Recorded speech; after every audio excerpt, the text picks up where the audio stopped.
How's it going, everyone? Welcome to the sweep. We're going to go ahead and get started. Appreciate you guys being here. As usual, like, share, and follow on social media. Facebook.com/DayTradeSmart, Instagram.com/DayTradeSmart1, YouTube.com/TheProvingGround. And if you have any questions after that, info@DayTradeSmart.com. We're also on Rumble. I'm going to add those this week on Rumble and on TikTok. So if you guys are on any of those social media apps, go and follow us, subscribe to our social media apps. All right, let's get started. So trade of the week today, we're going to just focus on the bootleg. And this one uses the major, minor, and then optional pressure indicator. So you can see we're not using the TNTs. Next week we'll show a setup with that involve the TNTs. But this week we're going to look at just the major and minor most predominantly, and the as an option the pressure indicator. So we're going to be looking for in the major and minor, the green, red, gray, black in the middle here are going to be that the green and red are pointed up and the gray and black are pointed down.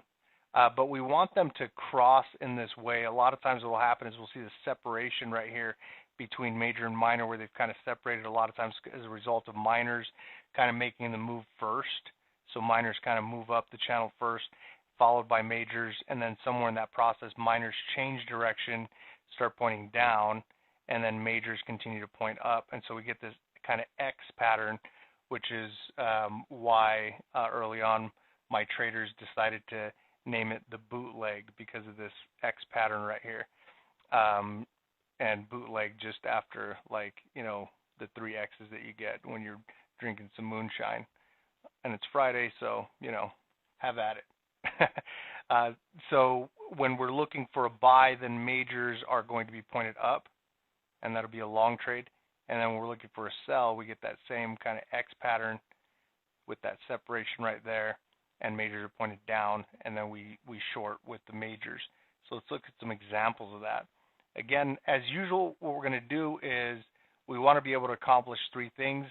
The first is being able to just identify the setup first, right? Secondly is going to be when we place the trade, right? When we actually push the button and get into that trade, and then how we trade it. For this one, we'll just do like, I don't know, we'll just do a 1-to-1. Let's just do a 5-pip stop loss and 5-pip take profit. Now, and I'm always clear about this, but I need you guys to understand why. Unless I know or I'm telling you a specific time to trade this setup, right? Unless I'm telling you trade this setup, you know, at 7 p.m. Eastern time on the USD JPY until 9 p.m. Eastern USD JPY, then this would be the parameters, right? If I said that, it's because I had back tested it, you know, through the proving ground, the 5 years, right, 2016 to 2020, from 5 p.m. or 7 p.m. to 9 p.m. on the USD JPY, and found that a 5-pip stop loss and a 5-pip take profit is the most optimal or is profitable, right? It may not even be the most optimal. However, I don't know why I would be telling you something that wouldn't be the most optimal. So above 70%. So when we have parameters like this during these types of sessions, and they're more just general parameters, it's more just so we have a target. It's not because it's the parameters that you're going to want to trade this setup with. You know, in order to determine what that is, you've got to do the back testing, right? Or if we have back test data, rely on that setup. But I do want to be clear on that, because that is the foundation to day trading. That is what day trading is going back, looking at those setups, back testing, understanding money management, risk to reward, risk percentage, probability, all that stuff. That is day trading. That is the blueprinting. Without that, you don't put in a trade in the live market. You know, have at a demo account, that's fine. But I'm of the persuasion, also I'm of the persuasion that the way you practice is the way you should play, right? When the game is on. So if you're practicing a certain way, then that's how you should trade live. So if you're taking trades in practice and it's not the way you intend to trade, all you're doing is creating bad habits for yourself. Now, there are instances where, let's say, for example, if I was a basketball player, professional basketball player, the way I practice is the way I'm going to play. But it doesn't mean that I'm not going to do, some fun stuff, right? If you guys have ever watched that McDonald's commercial with Larry Bird and Michael Jordan where they're like, off the backboard, off the railing, and swish, nothing but net, they're not practicing. They're just playing around. Right? And so it's the same for day trading. If you're just playing around, you want to throw in some trades. Yeah, sure, play around. Just understand there's a difference between that and actually practicing. That's not practicing, right? Practicing is how you intend to play. That's the persuasion that has helped me along the way, because I don't want to make any bad habits that could potentially affect the way I show up to the game and the way I perform. So I would obviously recommend the same thing for you. Okay, so let's look at our first example. And our first example, these are all just going to be on the Euro-USD. We're going to use a 60-minute chart. So all these are in the 60-minute chart. Now, we generally use a 60-minute chart when we're doing these because it's kind of the foundation. It's the cornerstone in Forex trading, right? The most widely used time frame in the Forex market is the 60-minute chart, which is why we kind of use that as our benchmark when we're looking at a lot of these patterns. And when we send out notifications, it's on a 60-minute chart setup. But it doesn't mean that you can't use these patterns on smaller time frames or even larger time frames.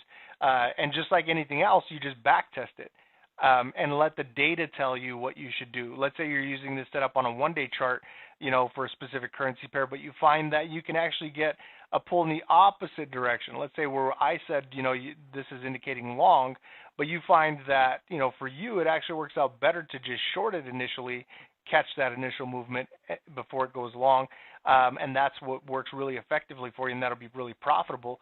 Then do that. There's no rule that says just because I said that this is a long indication that it has to be a long indication across the board. Let the data show you and let the data tell you. Well, now what we find obviously is that this is most consistently a long trade, right? When we back test it, this is most consistently, and this would be most consistently a short trade, right? But don't, whatever the data tells you is how you want to follow that through. So our first example right here to the left, we can see that we've got the majors, and they're pointed down, and they're crossed with the minors, which are pointed up, right? So they're both pointed opposite directions, and they've made that intersection with each other. Now let's see how it got to that point, right? Because we were talking about before is the majors kind of make the move first, right? And we saw that. We can go all the way back to here, and we saw that the minors, right? The minors started to short early on, okay? So we had this kind of run up right here, and the minors started to short early on, right? They started to try to pull south. And if we click forward, we can see that it did have an effect, right? And the majors kind of lazily followed along with the minors, and we get more there. So it's 2 hours now, 3 hours from the start. That first one, the second one, now the third one, and then 4. Now minors are kind of changing positions now, and the market's starting to pull back up, and then 5 right here. Majors are pointed down, minors are pointed up, right? So we can see they kind of pivoted and then started to come back, and then majors are now wanting to short, at least momentarily. And we can see that in the grand scheme of things, and this is why they're the minor impact. Is look what happens as the majors, and obviously the minors followed there as well, but even on this one where we had a green candle, excuse me, we had the minors starting to want to pull short. So we have these 3 candles right here, and then we've got 1 or 2, right, with minors pointing down, 3, 4, and 5 candles, and we barely retrace this this candle right here. Actually, we barely retrace this candle, right, if we're counting that shadow right there. We barely retrace that candle with the full move right here. So they didn't really do a lot of damage, right, in the grand scheme of things. Mind you, this is the largest market in the entire world by far and away, right? $6 trillion a day exchanging hands, And we just so happen to be looking at the euro versus US dollar, which accounts for 1/3 of that movement. So, $2 trillion or more exchanging hands. So millions of traders around the world trading various lot sizes, in the grand scheme of things could very well make some difference if they're all in agreement at some point. But in the grand scheme of things, it's the larger institutions that are going to be able to make the market move in a very definitive direction. Okay, so right there we get that the majors kind of lazily followed the minors. Minors started to point up here, and majors started to point down. We got that intersection or that X-type pattern, and so we've got our bootleg. So right here we'd be looking to enter into a short. And then again, as an option, we have green on bottom, and I guess I didn't cover that, so let's go back to that really quickly before we press on. So we got, as an option, we can have the green line be on bottom of red when we're selling, or on top, and this is not an example, or yes it is, sorry, green line on top of red when we're buying, right, or going long. Okay, so right here, if we go back to our charts, we can see that we also have that optional green line on bottom while we're shorting or selling, right? So our entry for this trade would be at the end of this red candle, and the red candle ends at the bottom, obviously. So right there is where it ended, 1.22534, which means our take profit then will be 1.2247 or 484, right? Let me turn that off. 484 right there, yes. Okay. That's our take profit. Our stop loss will be 5 pips above us, which would be 584, 1.22584. And right about, boom, right there. Okay. So let's go to the next candle. And that was fine. And we could very well have gotten some drawdown. I mean, 3.7 pips, and we also could have just gone down first and then came back up, right? And I'm not going to replay it or anything. We're just going to, leave it as is. But we can see that even if it did go up first, it didn't touch that red line, so it would not have stopped us out of that trade before coming down 12.6 pips and taking us out profitable on that trade, at least with the parameters that we're assuming today. Okay, good. So let's go ahead and go to our next example. And right here we have the opposite, right? We have, and let's follow this through. So if I go back, we can see that again, major minor did kind of make that move together, right?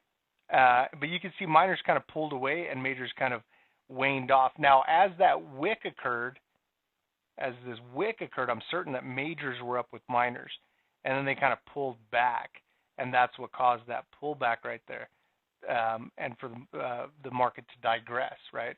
This currency pair to digress. And then right here, we get minors change direction. I'm going to erase that for a moment, and start to pull market down. Now, as that shadow happened, that thin line below the candle, it's likely that majors were probably pointed down at that point as well, and then started to point back up, right? And that's what caused this pullback. Okay. Now majors are pointed up, and minors are pointed down, and we get that. There's some separation there, so we get that X-type pattern right there, right? And so there's our bootleg. So right here, we'd be looking for a long trade or a buy trade, right? So let's go ahead and replay this one and see how this one plays out. So our entry, again, is going to be on this red, at the end of this red candle. So let's replay this, and let's see when we would enter that trade.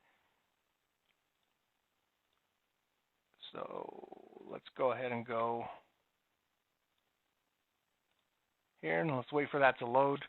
It takes a while for mine to load because my charts go back years and years, like a decade. Actually more than that, so it takes a while for it to load.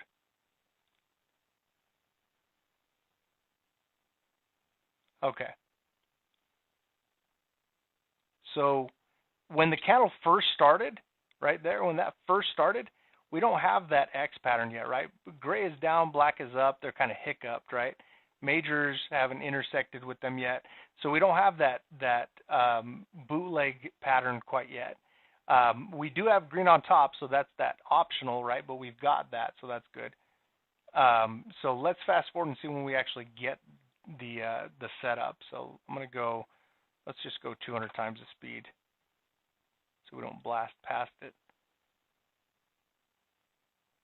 So we can see again, right? Majors are pointed up with minors as that pushes up, right? It's kind of like we thought it would have looked like on the previous candle. And then minors start to pull back down. And again, what do we say? When that shadow happened, when that, thin stick at the bottom happened, majors were probably pointed down with minors, and they were. You can see that right there, right? But then majors decided to change their trajectory, right there, and minors are still committing to that short, right? So majors are now taking advantage of the situation. So let's slow this down.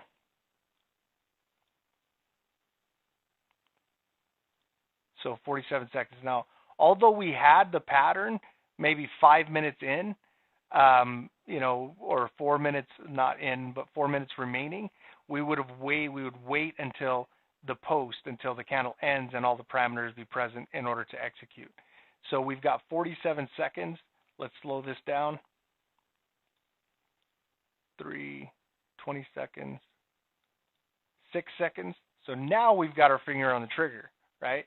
Now we're ready to press that buy button. 6 seconds to go. We've got all of our parameters. I'm just going to draw a line. And right where that candle ends is where I'm going to enter into my buy. Boom, right there, right? So now I'm in that long trade. Entry is 1.18927.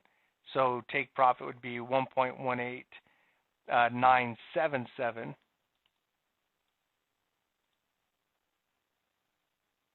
So 977 would be our take profit. Make that line blue. And then our stop loss will be 5 pips below us, so 1.18877. Right? Yes, 877.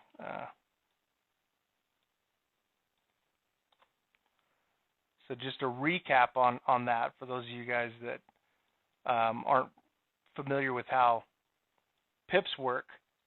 Our entry 1.18927, 1.18927.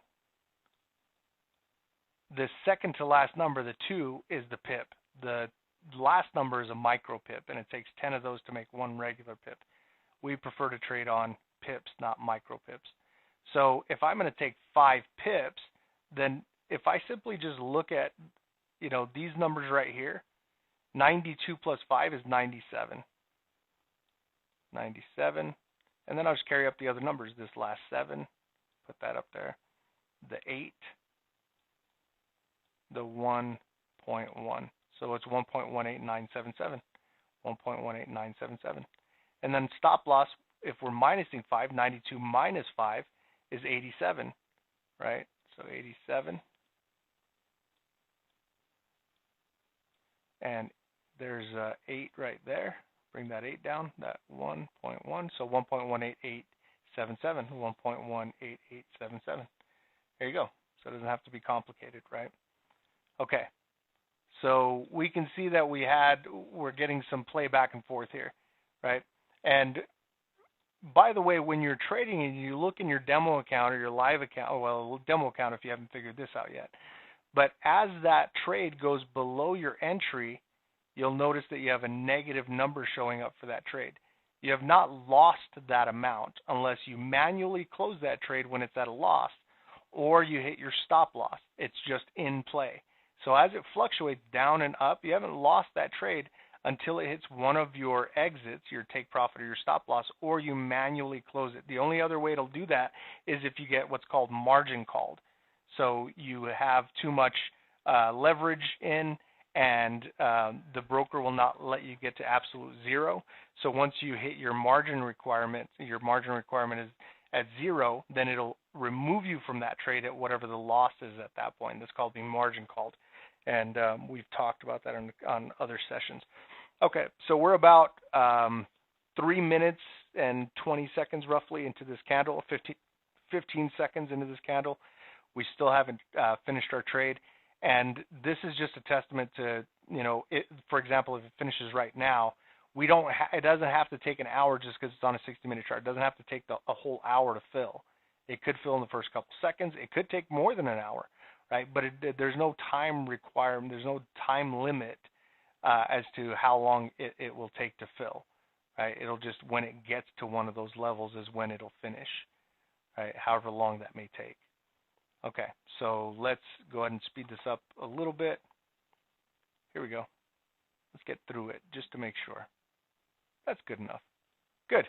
So we went up about 5.5 pips, which is enough to cover spread. If you guys are familiar with spread, or if you watched any of the videos on that, that would have been enough to cover that 5 pip with spread. So let's go ahead and then some. So let's go ahead and move on to our next example. Back that up and speed that up. I guess it really doesn't matter, but because we're not going to use that chart again. Okay. There's our finished candle. So that one actually finished with about 17.8 pips, and the drawdown was 2.7. So I also want to point something out really quickly. This moved almost 18 pips. This moved almost 13 pips. So let's call this 17 and this 12, right? And all we're going for is 5. Do you see the value in backtesting?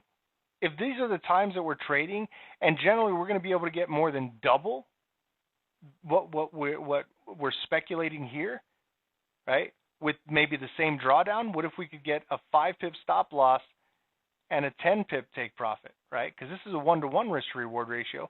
This would be a 1-to-2 risk to reward ratio, and we'll go over the math on that in just a moment. But you can see that when you really learn to backtest, it's not even about finding something that's profitable anymore. It's about finding what's going to be the most profitable in that scenario, the most profitable, right? So you're not chasing trades. You're not having to trail a trade and smoking that hopium, hoping that the market is just going to continue up in your favor, right? And having to sit there and obsess over it and get emotional about it and destroy your psychological well-being while waiting for that trade to break another barrier so you can increase your stop profit. If you guys understand trailing and things like that, that stuff's a nightmare, right? It's a full-time job. If you want to enjoy the fruits of your labor, that's probably not one of the ways you want to trade. Okay, and this is, you want to be able to count on it, right? You go to a job and you work a 9 to 5, and the comfort that you get in that is that you know that if you put in the hours, you get the paycheck, right? Well, that's what having an approach, a trade plan does for you as well. You know that if you put in the trades and you've got your take profit and stop loss, you're not playing with any of this trailing garbage, then you know, okay, I'm going to guarantee that I'm going to put money into my pocket that I can use to live on and enjoy life, whatever it might be, right? Okay, so right here we've got our next example, and you can see, and we'll go back on this one as well. We go back, we can see kind of very similar to what we saw with, I want to say, let's see, is it this one? Yeah, right there, look at that. They look almost identical. This is the 17th of this month.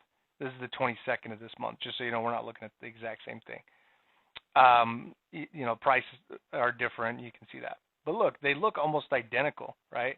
Majors kind of trailed off a little bit right there. Minors continued. Majors trailed off. Minors continued. That created that separation, right? And that's what we're looking for. And then right here, major minor agreed. They didn't agree there. I think back here there was some agreement prior to. But right there they agreed short. And then actually, when we replayed this, major and minor did the same thing, right? Minors were down, and then majors pointed down, and that's what created that shadow that we're looking at. Let me erase this. That's what created that thin shadow right there, is they were both pointed down, right?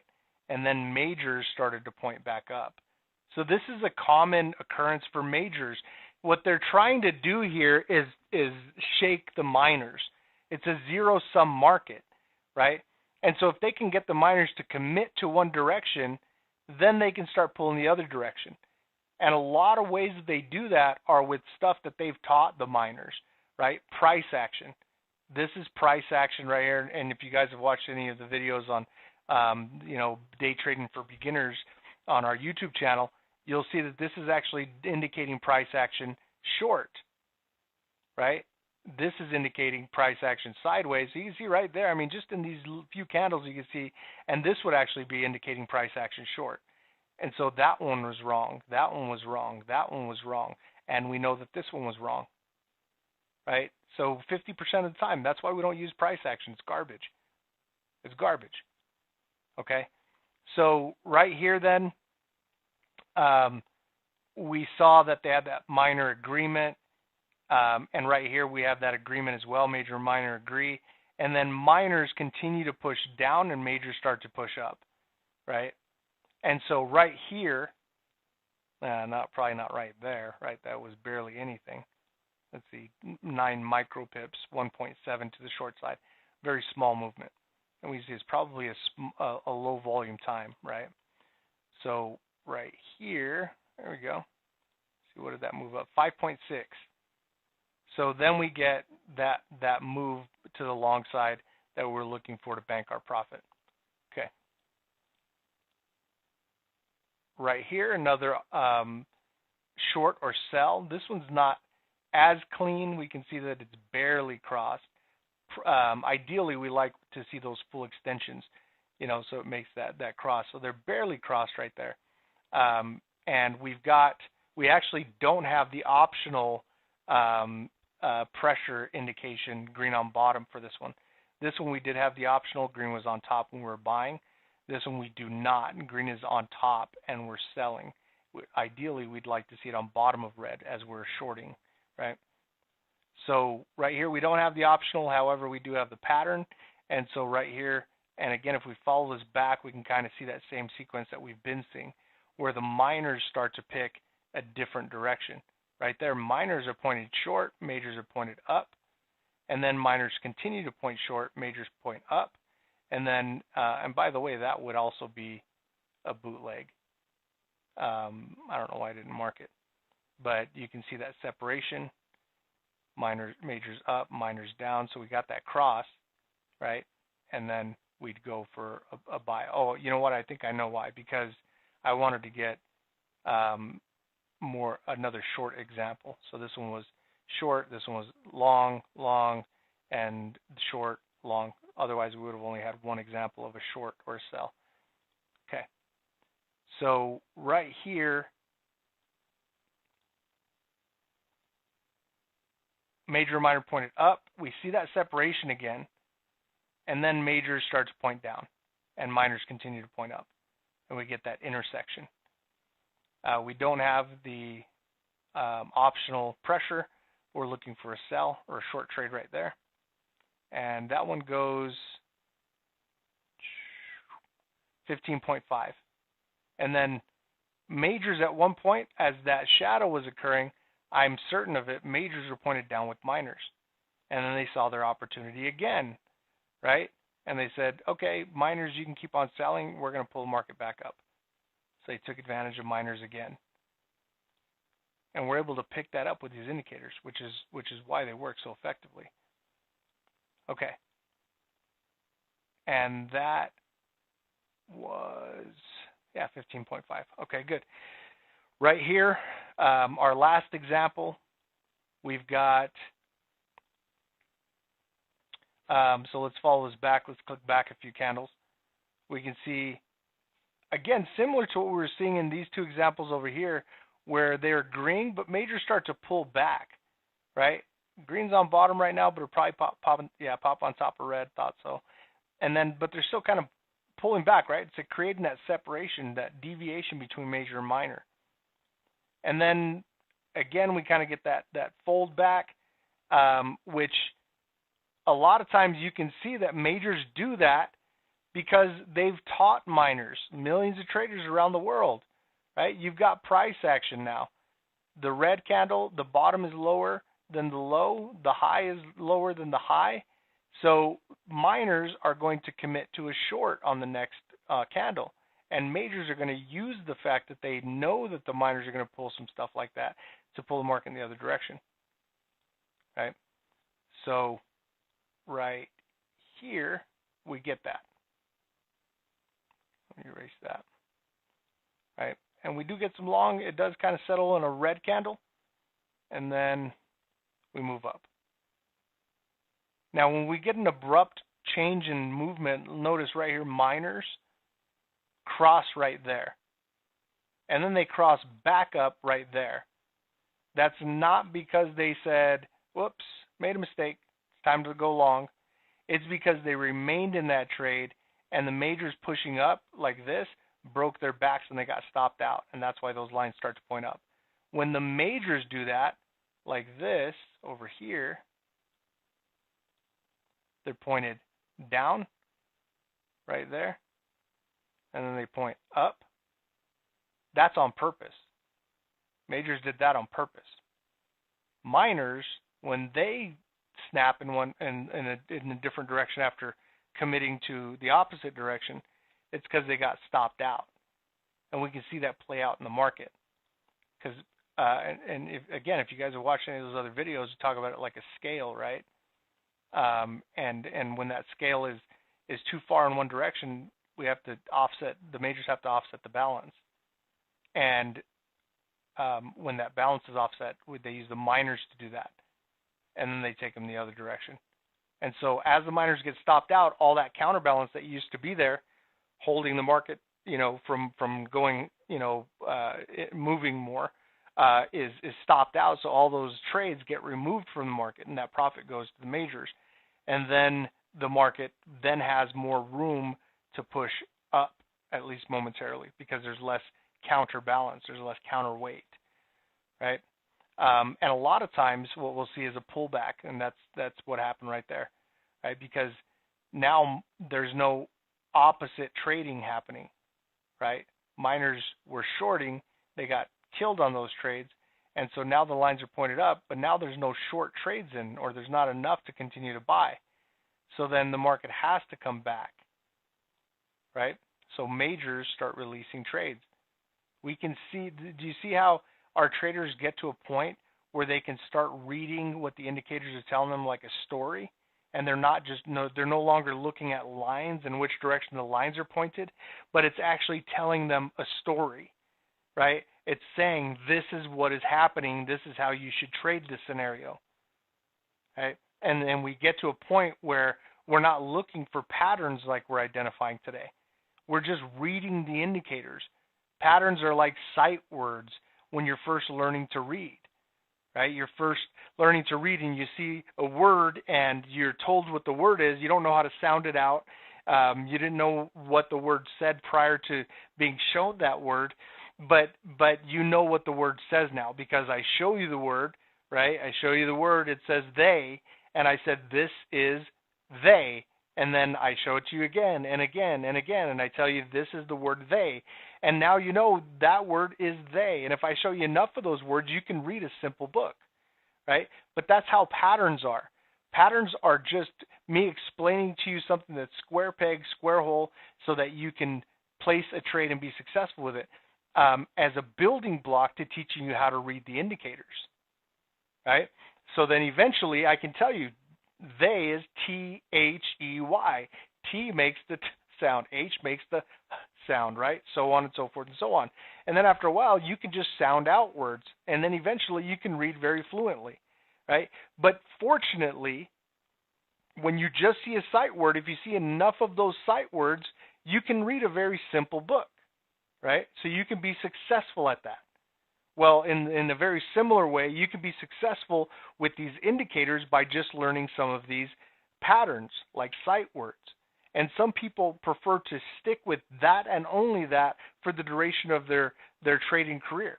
And they're not concerned about, trying to read the indicators on a more dynamic level. They just like getting the alerts, placing the trade, and being done, right? 5-10 minutes a day, depending on how many trades they're taking, and they're done for the day, right? Where most of us, we're curious and we want to know more. We want to hone in our craft, especially when you get to a point where you're replacing your income and you're able to leave your job. And believe me, you know, if you're below the age of 60, you probably might think to yourself that, retirement sounds great and you're going to, hang out at home and do all the honeydews and you're going to hang out with family more and so on and so forth. Man, you need more purpose than that. Believe me, I tried it. And for those of you guys that have been there in either trading or other facets, you understand what I mean. You can't just sit around. I mean, COVID, think about COVID, right? I mean, we all felt like prisoners, I mean, I fortunately I can do this from anywhere, and so it really didn't affect me, but you felt like I want to go to work, right? I mean, for those of us that have a sense about us, we wanted to work. We wanted to go and continue life, right? And not just sit at home. That wasn't cool at all, right? And even if you've got money in the bank now because you're trading, believe me, you're going to want to do stuff with that. It's not enough just to sit around and not do anything. You want to be able to spend it. You want to be able to experience life and change your financial trajectory and change the lives of your loved ones. And not just sit on the couch and watch YouTube after doing your honeydews, right? You can jam those things out in a month if you had nothing else to do. I mean, figure 40, 50, 60-hour week jobs. I was just talking to a gentleman today, and he's an older gentleman. He's in his 60s, right? Late 60s. And he's working 65-plus hours. That's crazy. That's insane, right? Even for a young buck, that's insane. Right? Where you get to enjoy life or do the things that are necessary, like rest, right? Anyway, so that's our bootleg pattern, and now I want to change subjects here for just a moment, and we kind of alluded to this a moment ago, but I want to talk to you guys about discipline. So this is a necessary virtue of any pro day trader. You have to have discipline, right? And so, obviously, when somebody says discipline, you have to have discipline. Well, discipline to what? What do you have to have discipline toward in order to be a successful day trader? Okay, and some of the things that we're going to talk about are really obvious. Back testing, because it sucks. It's boring, right? It's not very exciting, but it's our job to commit to it because otherwise we're flying blind. We're building a house without a blueprint. And it's going to come crumbling down, right? It's not going to be successful. We're going to waste our money on it. We bought all the resources. We bought, all the things that we think we needed. Somebody can give you a list, and you can go and grab those things at your nearest Lowe's or Home Depot, right? Now you've got all the things, right? You might even have the cool tools to do it with, right? You might have the, a cement mixer and a backhoe and power tools and, whatever it might be, right? You might have everything that is necessary to bake the cake, but you don't know how to bake, right? I have everything necessary to build a house. You don't know how to build it. You have everything necessary to be a successful day trader, but you don't know how to day trade. Okay? So having the tools, having the setups, all that stuff is great, but it doesn't make you a professional day trader. Backtesting and understanding how to come to a scientific and mathematical understanding of your setup is what makes you a professional day trader.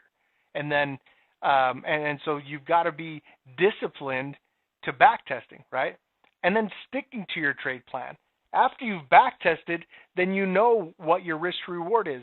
You know what your stop loss is. You know what win rate you're winning at, right? So you know what risk to reward, risk percentage to use, right? You know that you've set a time limit for yourself where there's only certain times you're going to trade because those are the times that you've backtested for. And you know what your goals are. Your goals are, 2% or 2 trades or whatever it might be for that day, right? And it may not even be relevant to, a percentage increase in your account or amount of trades, but your goal is just to be there from 7 p.m. to 9 p.m. ready to press the button if your trade occurs during that time, right? Whatever the goal is, right? So stick to your trade plan. Whatever your trade plan is, you stick to that. And again, we've talked about trade plans in other videos. So I'm always going on the assumption that at this point you guys have watched some of those or those other videos, or that you already know these things. And if you don't understand any of the things that we talk to as you jump into some of these sessions, just know there are other videos within that YouTube channel that you can watch that will explain to you what these things mean. Okay, day trading for beginners. There's four videos in that. If you watch to just that, you'd be able to keep up with 99% of the conversations, and everything else we're filling in as we go. Okay. So just if you feel lost, then you're too far ahead. Go back. Go to those day trading for beginner videos. What is day trading? Watch those 4 videos. That'll catch you up. You'll be ready for the rest of this stuff. Okay? All right. So execution, this one's huge. I was just talking to one of our head coaches, Troy Sagers. He actually coaches our coaches. Right? He went through our program. He actually mentored under me. I can't take any credit for the phenom that he's become as a professional day trader. That is all his blood, sweat, and tears. I just showed him the path. That was it. Right? And he did the rest. So we must commit to pressing the button every time our trade setup is available, according to our trade plan. Right? Not just because we feel like it. Emotions will get in the way. Excuses will be made. Distractions will occur. We need to be disciplined enough to push through anyway. Okay, believe me, especially if you've had back-to-back-to-back losers, right? It's hard to push that button the 4th time. If you've had back-to-back-to-back losers, 3 losers in a row, obviously, or more, it's hard to push that button the 4th time, but you have to commit to it. That is your trade plan. That is what is going to make you successful, but you'll get in your head about it. And you'll start rethinking everything. And you'll start deviating from your plan. Excuses will be made, right? Oh, well, I wasn't available from 7 p.m. to 9 p.m. I wasn't feeling well, or I got stuck in traffic, or whatever, right? There's going to be excuses, and those are the times where you have to be integrous to yourself. Because a lot of times you don't have anybody looking over your shoulder saying, why didn't you trade today? I mean, I'm sure your spouse may, especially if you're doing well. Believe me, mine did until she started trading. But, if it's just you, you have nobody that you're accountable to. So you let yourself slide. Don't. Be integrous to yourself. If you make a rule for yourself, follow it. Be integrous to your rules and to your trade plan. So don't let excuses get in the way. If the excuse gets in the way, then you know that you have to create something, a new structure, so that next time that thing occurs, you know how to overcome it, right? Well, I was stuck in traffic. Okay, great. If that's the case, are there things that you can do to avoid that, right? Does it mean that you take your laptop with you, and if the time comes to trade, then you pull over, or leave earlier, plan for traffic? Whatever it might be. Obviously, you don't want to drive and try to trade. That I wouldn't recommend that. Although I've done it before, I wouldn't recommend it. So distractions will occur. Okay, and sometimes it takes a certain level of dedication, of discipline, to set boundaries when you're trading. And I've told you guys this story before. There was a rule when I'm trading. My kids knew, my wife knew.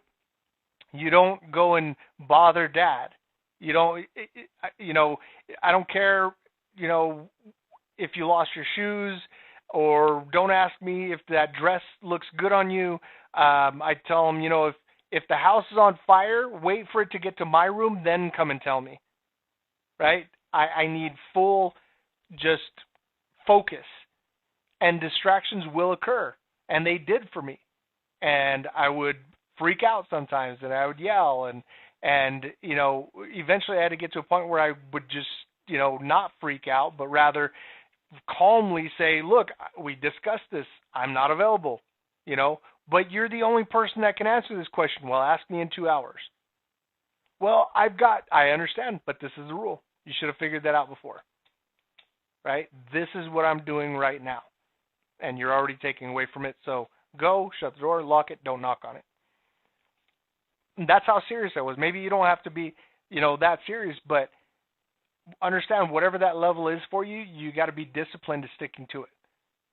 whatever that level is for you, whatever that level of focus needs to be for you. Lack of distractions. I didn't check my phone. I muted it. Sometimes I would put it somewhere else just so I wasn't tempted to pick it up and surf Facebook or do something that would distract from what I was doing, right? We need to be disciplined enough to push through any of these things, okay? So continually remind yourself why you're doing this. It's not just to make money. We're not pirates, right? We don't want to just make money and bury it somewhere so we can stare at it or know that we have it, right? But what do we want to do with the money? You know, even if it's saving it, diversifying it, you want to do something with it, but ultimately it's okay. Why do I want to save it? For the sake of saving it? Why do I want to diversify it, right? So it can make more? Okay, yes. So we can make more money so we can have, but for what? For what? What are you going to do with it? You're going to retire with it, right? So that when you're older, you don't have to rely on anyone. You don't have to go back to work. You can enjoy your golden years. Do you want to use it so that you can get, a new house, a new car, financial peace, college tuition for your kids, vacations, pay off your mortgage, pay off your car, bigger house, higher lifestyle, time freedom? That's a huge one. That is one that, man, I'm telling you, it's almost like as you start getting, I'm not old, right? I'll be 39 this year. It's not like I'm old, but as you start getting older, people start dying, right? And some of them may even have the luxury of dying and being able to accept it, right? It's not like a car crash but it's like, okay, I know I'm going, I've accepted this, I've embraced it, I've made amends with people, it's those people that when you talk to them, they don't regret any of these things, like, college tuition even, or financial peace, or vacations, maybe vacations, right? Or paying off their mortgage, paying off their cars. Sure, it's there. It's like, I want to take care of who I leave behind. But their biggest regrets are usually that they just didn't spend time with family, with friends. They didn't go on vacations. They didn't see the world. Those are the things that matter when all is said and done, because all the stuff that you acquire, you can't take with you, right?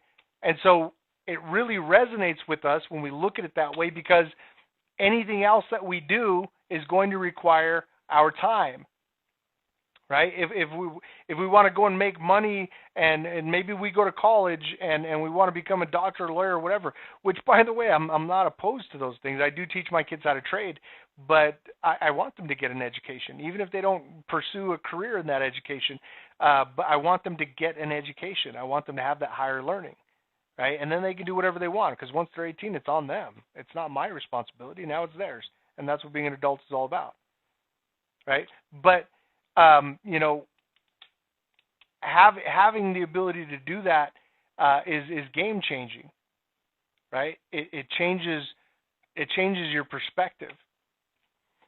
But having that time freedom is something that is immeasurable. Right? Because again, you get that career and you become a doctor, you become a lawyer. And by the way, we have traders that have left those professions because they've missed out on life, right? Because you work 50, 60 hours, whatever. You make the money, you have the stuff, you have financial peace, you have college tuition for your kids, you take vacations every once in a while, right? Maybe your mortgage is paid off, maybe your car is paid off, maybe you already live in a bigger house, you have a good lifestyle, right? But you don't get to enjoy any of those things. You don't get to, maybe you take a vacation once a year for a week.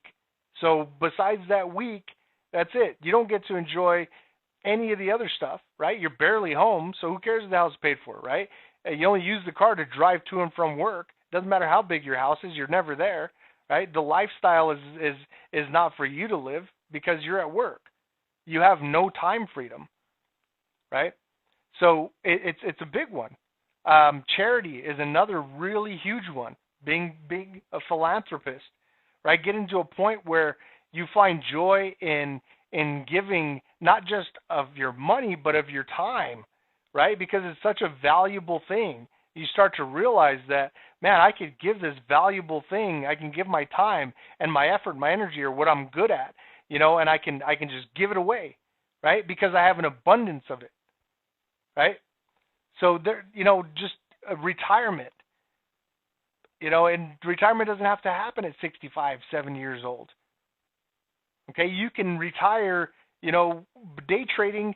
A lot of people, I say, look, within 12 months, I want my traders to have gotten a return on investment and supplemented income at the very least, but preferably replaced income.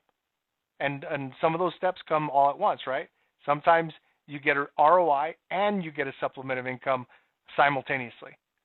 And sometimes ROI, supplement, and replacement income.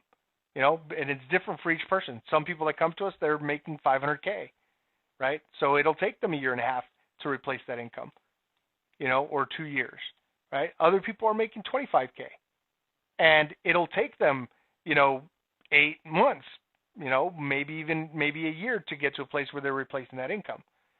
But their ROI, their return on investment, their supplementing, their replacing may come all at once.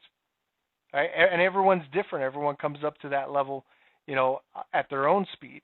Right? There's no rule about, how long it should take. I just like to say this is what is reasonable, right? This is I want to set proper expectations. I don't expect that this is get rich quick. You're going to jump in one day, you're going to put your money in the market, and the next day or the next month you're going to be living the high life. No, you're going to put in the blood, sweat, and tears. Right? You're going to do this for a year, a solid year, and that's what we require. Look, give us a solid year of doing this and just following our steps and see what it brings you, right? And that's what you want to do. You want to be disciplined to that. If that's your goal, I want to quit my job. And then once you're quote unquote retired, then you get to do what you want to do, not because you have to do it for money. It's no longer about money. Then it's the sky's the limit, right? It's like, okay, well, I can only travel so much. Like for me, it was like, well, I couldn't, I've got all these kids and I can't just go up and travel all the time because they've got school, they've got, cheer, practice or basketball practice or, dirt bikes, whatever it might be, right? You can't just up and leave all the time, right? I don't like fishing that much. Right? I mean, I like it, but I'm not going to do it every day, So, okay, so I'm retired. So now what do I do? What do I do with my time, right? I've had a job since I was 11 years old. So what am I supposed to do now? Just sit around? Honeydews are done, right? Hanging out with the kids, that's cool. That's awesome. I do that often now, right? But what purpose do I have? There's no real purpose. And for me, I need that. Maybe you don't, but me, I did. I needed that. And so I found one. It was simple, right? I'm passionate about this. And so that's why I'm still here. That's why I'm still doing this, right? That's why I haven't just gone off, on my own to myself. And you'll find that with a lot of people that are successful in their fields and they have a heart for teaching, they go back into that field no matter how much money they made, and they start to educate. They start to teach other people how they did it. And start to figure out ways to teach other people to do it. Because sometimes the way we do it, it may not be carbon copy. You may not be able to just teach someone the exact way that you do it, right? And I can't. That's just not the way it works, especially with the dynamic with what we're working with the indicators and trading. It becomes very discretionary on my part through my eyes, and it's hard to impart that onto someone. So that's why we have other processes that we do to get you to a place where you start seeing through your eyes and your perceptions so you can have your discretionary setup. There's no cookie cutter approach. And that's why so many people fail at day trading, is because they look for all these other things, and there's millions of them out there, and they're all cookie cutter. They're all the same stuff, just rebranded and repackaged. And it's all garbage. Not all of it, but 90-some% of it, right? That's why over 90% of individuals that attempt to day trade fail, because there's a lot of garbage out there, right? And again, I don't expect for you guys to take my word for anything that I say. Anything that I say, I expect that people are going to question it. That is my expectation for you. Go out and research these things, right? A lot of times when we try to research something, we don't know anything about it. We always get pointed in the direction that others want us to go, right? But if we get information that then we can research with information, then we go where we want to go. So understand that I'm going to give it all to you, right? And a lot of it is going to sound very, tinfoil hat type stuff, like, man, there's just, the conspiracy here. It's not, it's conspiracy fact, right? It's not conspiracy theory. It's conspiracy fact. These things happen. And last week I showed you guys a clear-cut example of some of those things, right? With the FOMC not increasing interest rates, which by definition means that you're weakening your currency. But what happened to the U.S. dollar on all fronts, on all the currency pairs that we were looking at, right? The U.S. dollar increased in strength versus all of those. The U.S. dollar increased. So how did that happen? How is that possible? Well, it's simple. The institutions do whatever they want. If the retail traders, you and me, are trading fundamentals, which don't trade announcements. But if we're doing that, then the announcement said that the U.S. dollar was going to weaken. And generally, if the U.S. dollar weakens, then the gold strengthens. And so what do traders do? They short the dollar and they go long on gold, right? And what do the institutions do? Well, the institutions say, we know that everybody knows that we're not going to increase interest rates because of the landscape of our country right now. So if they think that we are not going to increase interest rates, then they are going to short the dollar and go long on gold. So that means that we can go long on the dollar and short gold because it's a zero-sum game. In order for the institutions to put in huge trades, they need a whole bunch of traders doing the same thing in the opposite direction. Because kings don't fight against each other; they send their armies, right? And we're essentially the armies fighting against each other and taking that opposite position so that the majors can put in their big moves, right? That's not conspiracy; that's fact. That's the way a zero-sum game works. Banks aren't going to trade against each other. Institutions aren't going to trade against each other because they have enough leverage to push each other around. That's a losing game. There's too many casualties. Instead, they can just pump the industry full of misinformation, disinformation to teach others how to trade, right? And like Vegas, most people fail at it, right? Knowing that is half the battle. So then you can go and research it. And you can see that what I just said is true. You can research, you can look into these things, right? You can really get a concept of what it is that you're up against so that you can properly prepare yourself for it. We're not going to pull any punches here, right? But I'm going to show you that in spite of those things, we are successful. Not only because we're aware of them, but we've taken action to combat that, right? And that's our indicators, our process, our approach. Backtesting, money match, all the things that we talk about all the time. Those are all the things that make us successful. Those are all the things that can make you successful, right? And I get it. There's still skeptics, and every week I throw this out there, right? Every week you guys hear it, and more of you every week I get new signups from you guys, right? And you guys get to come and experience for yourselves. So that you can, so your word is that it works, not mine, right? Your word is doctrine, so you have to believe it. You can't just believe what I say, even if you wanted to. It's not a real belief, right? It's not a real belief until you have proof. This is how you get the proof, and this is going to go away soon. So, those of you guys that have not taken advantage of it, take advantage of it. Get in on this. It is free. There's a link in the description to register for free. You're going to get software setup, on-demand training videos, tons of them, weekly continuing education webinars, daily trading webinars. We're going to take trades with you, right? Trade chat for mobile and desktop so you can communicate with other traders, other coaches, real-time alerts, one-on-one coaching. You're going to get 2 sessions of that, one-on-one. And we're actually showing you trade setups in that. We're showing you trade setups. We're having you practice them. We're checking your work. We're critiquing, all that good stuff, right? Obviously, we don't want you to trade with real money because you don't know how to trade yet. So we don't want you to lose money in the Trader Lite trial. So definitely want you guys to check that out. That's all I've got for you guys today. Again, if you have questions, feel free to reach out. And it doesn't matter if it's on previous videos or sessions. Always want to encourage you guys to reach out. That's how your learning will continue and you'll grow as a professional day trader. I appreciate your time. Thank you for joining us on the sweep. And we will see you guys next week. Happy trading.